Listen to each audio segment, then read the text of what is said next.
Ano po? Saan po banda sa Saudi? Sa Abha po ako. Abha. Abha. Opo. Nasa province ng Riyadh. O ganyan, Saudi po. Na citizenship ka na dyan o hindi pa? Hindi, hindi po. Hindi pa po. Ano lang, pabalik-balik lang. Dual, dual citizen. Hindi po. Hindi. Walang citizen dito sa Saudi. Iba pala sa US. Bali, every 2 years, nag-renew ka ng contract mo yun. Kung gusto ng amo mo, i-renew yung contract mo. Pero pag hindi, ano talaga, uwi ka tapos mag-apply ulit. Ganun. Nangangamuhan ka rin pala dyan. Ilang sali ka na ba dito? Kung siguro, 4? Ako kasi palang pangalawa lang to eh. Ako 4. Pang-5 na yata to. 4 to. Hindi mo pala panahanap yung wala. Yung soulmate mo. Wala nung last meron kausap. Ngayon lang ulit ako nagpa-line up ng DJ. Matagal na. Taga saan po kayo, sir? Actually, pinanganak ako ng Lanao del Norte, Mindanao. Ako pala, Iloilo po ako, Ilongga. Tapos lumaki ako ng Nueva Ecija sa Laor, Cabanatuan. Magkano, ilan yung anak nyo? Ay, marami po, pero puro na mga professional na lahat. Kasi anak ko, pero namatay na yung isa ko, isa na lang natira. Lalaki, babae? Babae. Yung namatay ko is lalaki. Pero may sarili na rin pamilya. Oo. So, kasi, pabalik-balik. Ano to siya, lesbian sa may kinakasama na ba? So, ikaw, pabalik-balik ka? Opo, kasi mabait ditong amo ko kaya pabalik-balik na lang. Kasi wala naman tayo, sir, mapala dun sa Pinas pag magstay tayo doon na wala ka bang na trabaho doon. Kaya mas mabuti na dito kahit na minsan kahit minsan na malungkot, namimiss mo yung pamilya mo sa ganitong sitwasyon, o di ba? Christmas, tsaka New Year, wala ka sa kanila. Okay lang yun. Importante sa ngayon, yung may ka ba, may income ka? Income, lalo na, nag-iisa ka na lang. Oo. Pero mga bata ka, siguro mga bata-bata ka pa, nandiyan na sa Saudi, datihan ka na. Hindi naman. Naman, medyo mga 37 ata ako. Parang, pag gusto nang bumalik, apply naman ulit. Ngayon, yung last na balik ko dito is, talaga, mabait yung amo ko, kaya yun, pabalik-balik na lang. Pero, every year pwede rin ako umuwi kasi sabi ng amo ko, every year pwede ako makauwi. Magbakasyon ba? Mabait yung naging amo mo dyan. Oo. Ilang taon na ang wala kang asawa? Ikaw? Hindi, ikaw po. 2006. 6 years? 2006 pa. Ay, 2006 matagal naman pala. Ako more than 12 years na rin na giulay kami ng asawa ko. Tanong ko, ilang taon ka na ngayon? Ako, 52. 52 po. 52. Kaya pala nakakapag-abroad ka pa. Ako, wala na. Sa disqualification, wala na. Di na ako qualified sa edad kasi may edad na ako. Pero gusto ko sana mag-abroad, pero wala na. Sa edad la. Pero hindi, sir, meron naman ngayon na tumatanggap na ibang country na hanggang 69 pwede pa. Meron 59, meron pa. Scammer kasi nag-a-apply ko sa Canada. Sa Canada, sa Japan, sa Germany. Ang ina-applyan ko nga, yung simple lang, yung vegetable, yung farm worker, yun kasi ang madalasan. Yun ang ina-applyan ko para sa ano pa, sa edad, wala naman, hindi naman totoo yung pinupost Kasi ano, nila, sir, 28 to, mayroon 38 to 70.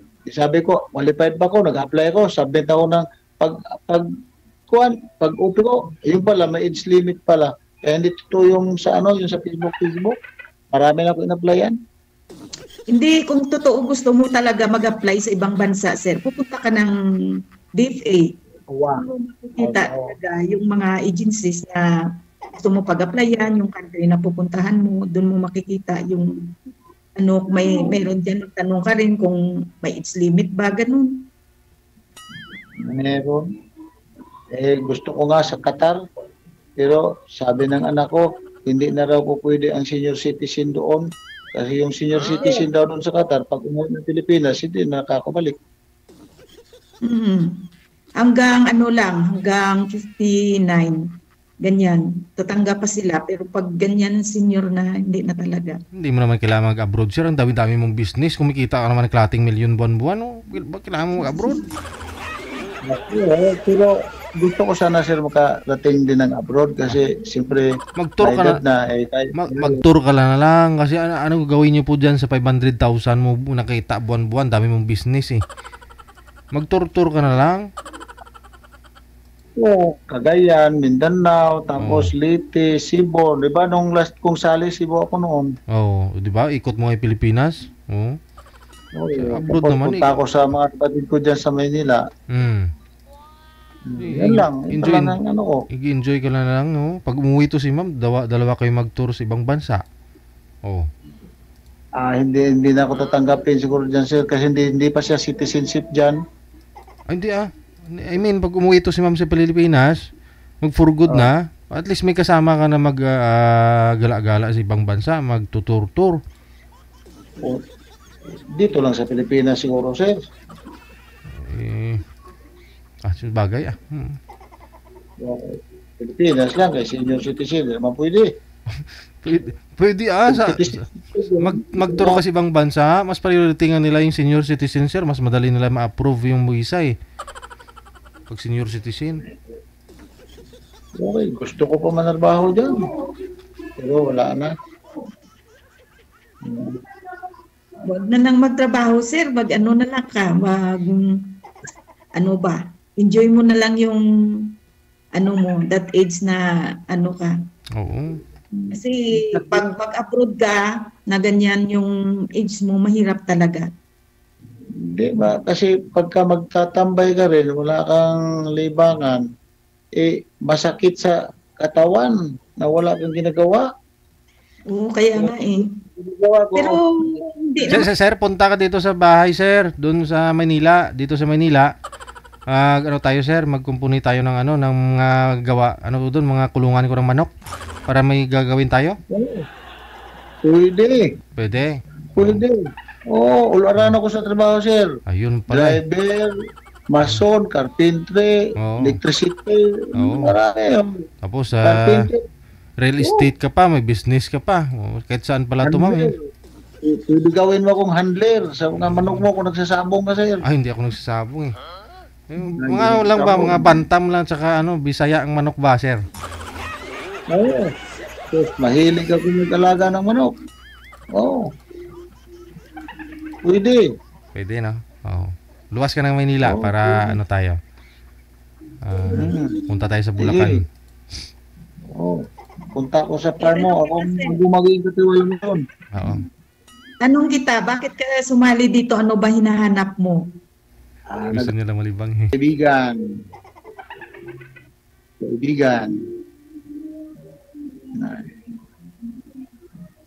Hindi ka naghanap ng kasama sa buhay na balang araw tatanda ka na may mag-ano ba sa'yo, aruga, ganun. Depende. Kasi sa dami ng mga nakausap ko na wala, binibigay ko sa iba, nagsasabi, marami nakagusto siya gano'n, na wala, ayaw ko ng gano'n. Gusto ko siya yung kausap ko sana. Itanungin kita, sir, ano ba hinahanap mo sa isang babae? Ayun ang mabait. Yung bang pagka nagme-message ako, tapos nagre-reply, depende kung may time naman ako kasi hindi ako na sa halimbawa, kagaya mo, may trabaho ka. Kung available ka, kung anong oras na bakante ka, mag-chat, mag-message ka sa akin, so saka pa lang ako magre-reply. Pero hindi yung ako mag-uuna kasi hindi ko alam kung yung oras na yan, may trabaho ba o wala. Ganyan ang buhay dyan sa abroad eh. Kaya siyempre Oo, ako, kasi maghihintay ako sa sa sa isang kausap ko, maging kaibigan ko, maghihintay ako kung siyang mag-uuna sa akin. Pero kung minsan kasi, para sabi ko, parang wala, parang did ba. So, nagme-message ako. Tapos, wala daw, ganito. Sorry, wala na. Ayaw ko kasi mangistorbo. Kasi sir, dito sa akin, sa Saudi, iba yung oras natin. Kaya pag dito kasi ganitong oras is sa inyo diyan siguro is mag past 10 o'clock na. Kaya iba yung oras. Kaya minsan yung kachat mo siguro iba yung oras na sa ibang bansa kaya hindi kayo magkatugma sa mag-chat. Hong Kong, pareho ng oras ang Hong Kong sa Pilipinas? Ate Hong Kong, dito sa amin, iba talaga, 5 hours yung advance ninyo dyan sa amin. So, Pareha sa Qatar. 5 hours din. Kaya kung mag-chat man tayo, o minsan hindi man ako makapag-reply, pasensya na po kasi alam mo oras ko dito. Iba talaga yung trabaho ng isang dito, mga helper ba? Pag andun ang kamo, wala kang magawa, hindi ka makapagawak ng cellphone. Kasi pag oras ng trabaho talaga. Bawal. Alam ko yan. Alam ko ang buhay OFW. Kaya marunong ako bibigyan yan. Kasi yung anak ko nasa Qatar. Mahirap sir pag isang OFW, yung single mom, single dad ka. Mahirap magbuhay sa mga anak ba? Mahirap. Pero bilang isang magulang, titiisin mo, gawin mong lahat para may bigay mo lang sa mga anak mo. Yun na lang. Yung anak ko dyan sa Qatar, ma'am, dalaga. At the same time, nakapag-asawa na ng taga-Morocco. Dalaga pero nag-aasawa. Tapos, nung nag-o-open siya ng business doon, siyempre hindi naman siya pinapayagan kasi kailangan nila ng legal marriage.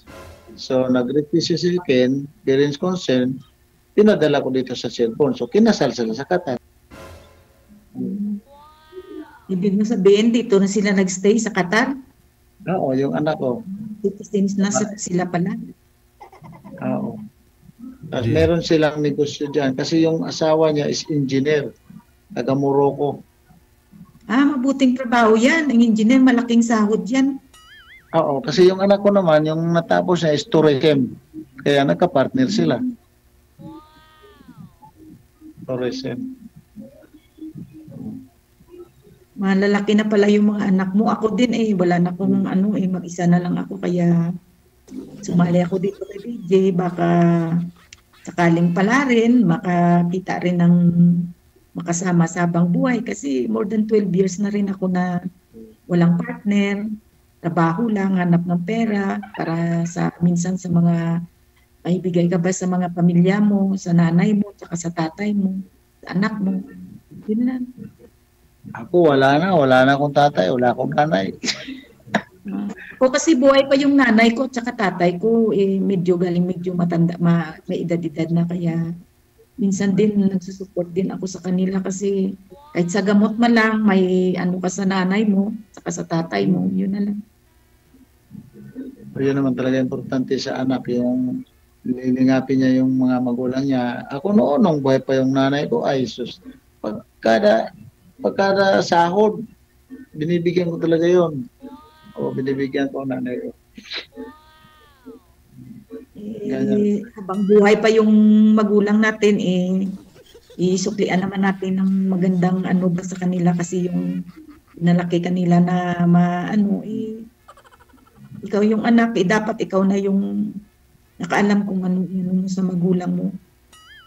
Ako Ayan. kaya naawa ko sa nanay ko, ano na siya, is 86 ata.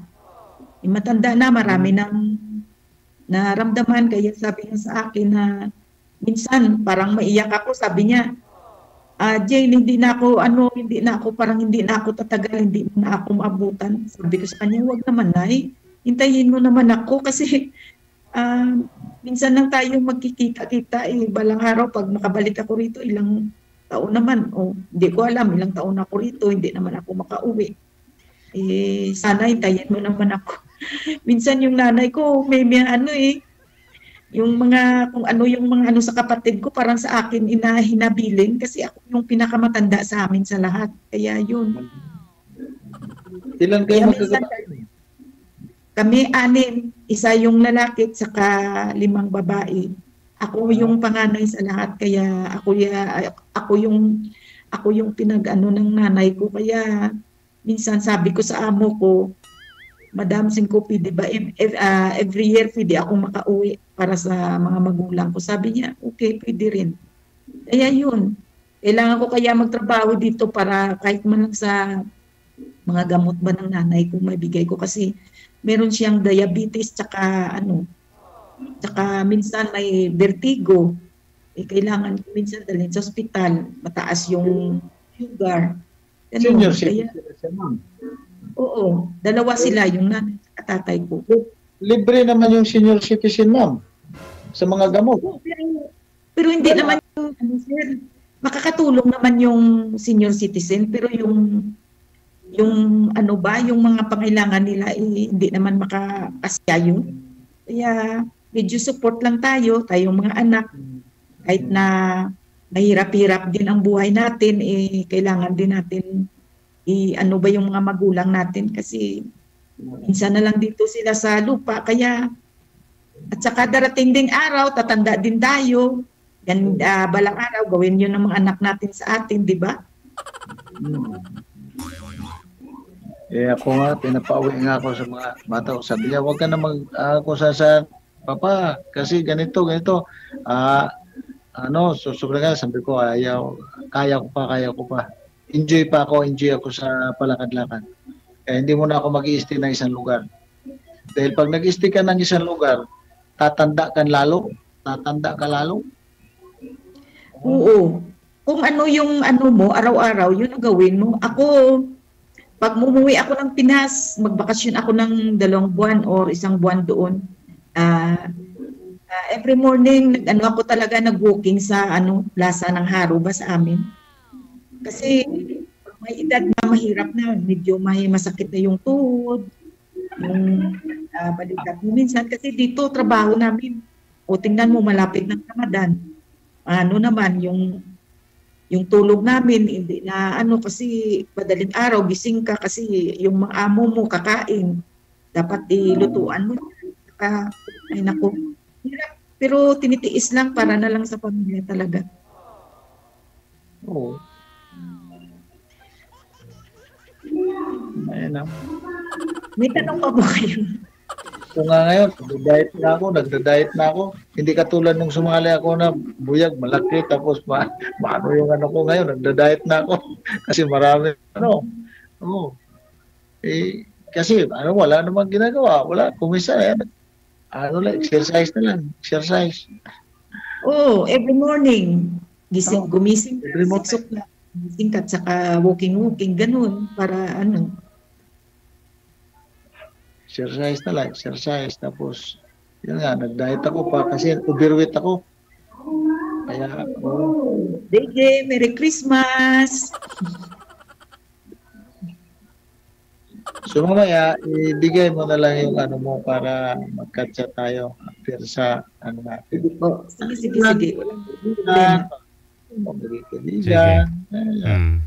Sige. Tapos ikaw ang ikaw mag-uuna sa akin kung available ka, mag-message ka lang. Okay, pwede ba tayo ngayon ayan. Dahil ako, wala na, anytime.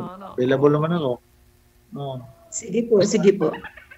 So, Sige. Kaya ano ako Connected naman na po magme-message kayo, sa'yo no? kasi iba yung oras natin. Tuloy-tuloy po yan. Maraming salamat. Good luck sa inyo pareho. Salamat, DJ.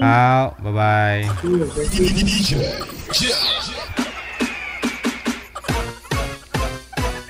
Pang-sampo na sali na yun ni Sir. Ate, pang-ilan na yun? Pang-ilan? Walang gusto kasi mangyari ni Sir yung makakausap niya, sana ibibigay ni manager. Yung nasa abroad. Yung kaya niya puntahan. Gusto niya kasi yung yung makakausap niya, magiging girlfriend niya, siya ang pupunta sa abroad. Yung permanent ba? Oh. Na galing Pilipinas, pupuntahan niya, magbabakasyon lang siya doon sa abroad. Ganon yung gusto ni Sir.